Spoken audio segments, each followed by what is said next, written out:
తండ్రి వల్లే కాలేదు, ఇప్పుడు కొడుకు వల్ల కాదు.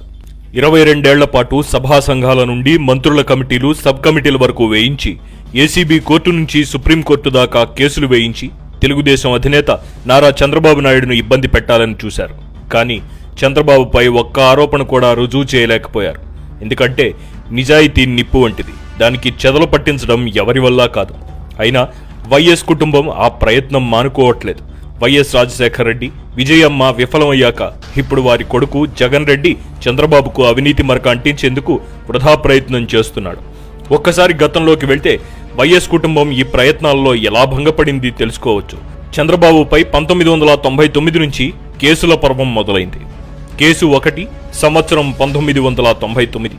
కేసు వేసింది వైఎస్ రాజశేఖర రెడ్డి. చంద్రబాబు అక్రమాస్తులు సంపాదించారని విచారణ జరిపించాలని కేసులైతే వేశారు. కానీ వాటికి సంబంధించి ఎలాంటి ఆధారాలు ఇవ్వని కారణంగా కేవలం రాజకీయ ఆరోపణలు చేశారని భావిస్తూ హైకోర్టు ఈ కేసుని నవంబర్ 2, 1999 కొట్టేసింది. కేసు 2 1999. పిటిషన్ వేసింది వైఎస్ రాజశేఖర రెడ్డి. చంద్రబాబు అక్రమాస్తులు సంపాదించారని విచారణ జరిపించాలని మళ్లీ అదే పాట పాడుతూ కేసు పెట్టారు. కానీ ఈసారి కూడా ఎలాంటి ఆధారాలు ఇవ్వకపోవడంతో కోర్టు చీవాట్లు పెట్టింది. దీంతో కోర్టుకు క్షమాపణ చెప్పి పిటిషన్ వెనక్కి తీసుకున్నారు. కేసు 3 సంవత్సరం 1999. పిటిషన్ వేసింది వైఎస్ రాజశేఖర రెడ్డి. చంద్రబాబు అక్రమాస్తులు సంపాదించారని విచారణ చేయాలని ఈసారి సుప్రీంకోర్టులో పిటిషన్ వేశారు. ఆరోపణలు నిరాధారమైనప్పుడు సుప్రీంకోర్టు మాత్రం ఏం చేస్తుంది? కేవలం రాజకీయ ఆరోపణలు చేశారంటూ సుప్రీంకోర్టు ఈ కేసుని కొట్టేసింది. కేసు 4 1999 సంవత్సరం. పిటిషన్ వేసింది వైఎస్ రాజశేఖర రెడ్డి, షబ్బీర్ అలీ. కేసు వివరాలు: చంద్రబాబు ఆస్తులపై సిబిఐ విచారణ కోరుతూ కోర్టుకెళ్లారు.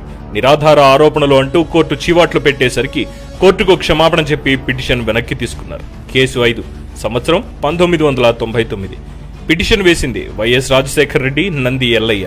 చంద్రబాబు ఆస్తులపై సిబిఐ ఎంక్వైరీ వేయాలంటూ వెళ్లిన వీరు మళ్లీ కోర్టు చీవాట్లు తిని తిరిగి కోర్టుకు క్షమాపణ చెప్పి పిటిషన్ వెనక్కి తీసుకోవాల్సి వచ్చింది. అయినా బుద్ధి మార్చుకోలేదు. కేసు 6 సంవత్సరం 1999. పిటిషన్ వేసింది వైఎస్ రాజశేఖర రెడ్డి, పిట్ల కృష్ణ. కిందటి కేసుల మాదిరిగానే ఎలాంటి ఆధారాలు ఇవ్వని కారణంగా కేవలం రాజకీయ ఆరోపణలు చేశారని హైకోర్టు ఈ కేసును కూడా కొట్టేసింది. కేసు నంబర్ 7 సంవత్సరం 1999. పిటిషన్ వేసింది వైఎస్ రాజశేఖర రెడ్డి, డిఎల్ రవీంద్రారెడ్డి. చంద్రబాబు ఆస్తులపై సిబిఐ విచారణ జరిపించాలని కోర్టుకు వెళ్లిన వీరు చివరికి కోర్టుకు క్షమాపణ చెప్పి పిటిషన్ వెనక్కి తీసుకున్నారు. కేసు నంబర్ 8 సంవత్సరం 1999. పిటిషన్ వేసింది వైఎస్ రాజశేఖర రెడ్డి, ముద్రగడ పద్మనాభం. చంద్రబాబు ఆస్తులపై సిబిఐ విచారణ జరపాలంటూ పాత కేసే మళ్లీ వేశారు. కానీ ఈసారి పిటిషనర్ మారారు, అంతే. ఫలితం మాత్రం అదే వచ్చింది. కేసు 9 సంవత్సరం 1999. పిటిషన్ వేసింది వైఎస్ రాజశేఖర రెడ్డి, దానం నాగేందర్, సాయి ప్రతాప్.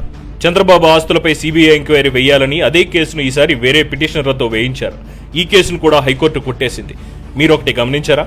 పదే పదే అదే కేసు వేస్తున్నారు, కాకపోతే వేరే వేరే వ్యక్తులతో వేయిస్తున్నారు. అవి అక్రమ కేసులని నిరూపించేందుకు ఎలాంటి ఆధారాలు లేవని వాళ్లకు తెలుసు. కోర్టు చివాట్లు పెట్టి కేసును కొట్టేస్తుందని కూడా తెలుసు. అయినా మళ్లీ అదే కేసును వేయడంలో వాళ్ల ఉద్దేశం ఏమంటే చంద్రబాబును తమ అవినీతి గురించి ఆలోచించకుండా ఆయనను డిస్టర్బ్ చేయడం, తద్వారా తమ అక్రమాలకు లైన్ క్లియర్ చేసుకోవడం. ఇంతకు మించి ఈ వరుస కేసుల్లో వేరే ఏ మోటివ్ కనిపించదు. తర్వాతి కేసులు కూడా చూద్దాం.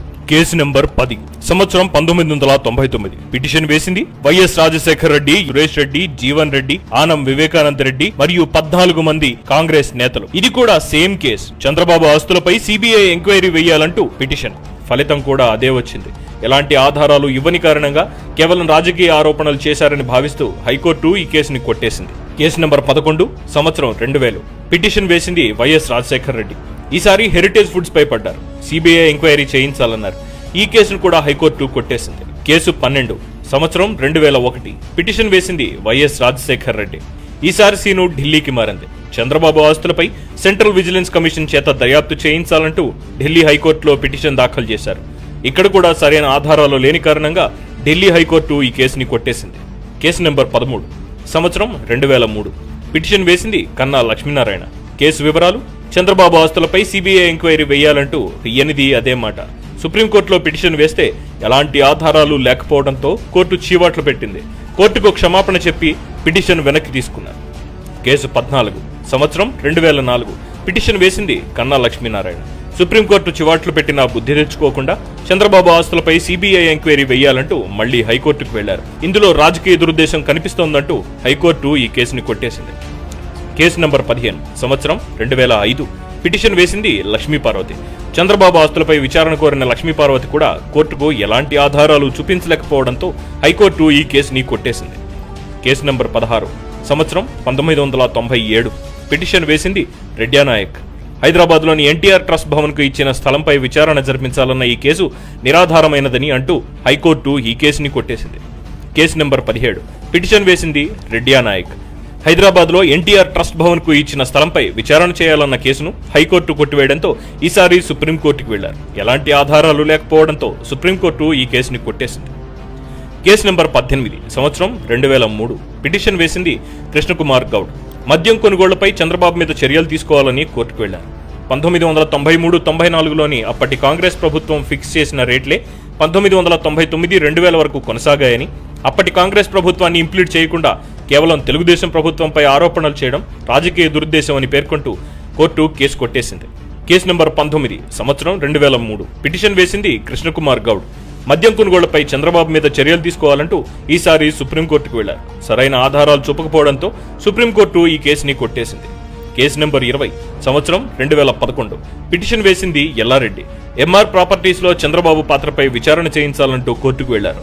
ఎలాంటి ఆధారాలు ఇవ్వని కారణంగా ఇవి కేవలం రాజకీయ ఆరోపణలు అంటూ హైకోర్టు ఈ కేసుని కొట్టేసింది. కేసు నంబర్ 21 సంవత్సరం 2001 పిటిషన్ వేసింది పి జనార్దన్ రెడ్డి.